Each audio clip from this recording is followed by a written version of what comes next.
It is essential to improve understanding of hybrid threats, how they manifest themselves, and what challenges they pose.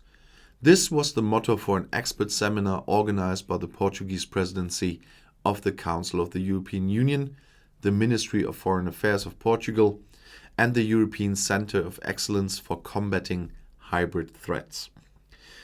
The event, of course in digital format, intended to discuss trends related to these threats, physical or virtual, in the Middle East, North Africa, and the Mediterranean region. The uprisings in the region since 2011 have created and exposed gaps in governance and security, which can become threats, and the complex conflicts in both North Africa and the Middle East create space for hostile maneuvers in multiple domains. Responding to hybrid threats requires a whole of government approach, if not a whole of society, said Jorge Aranda, Director of Security and Defense at the Ministry of Foreign Affairs of Portugal.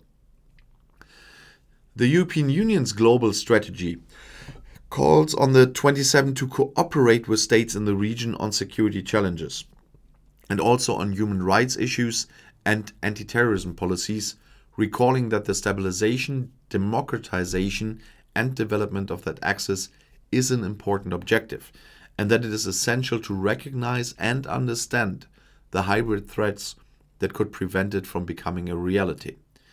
There are no solutions without effective people on the ground.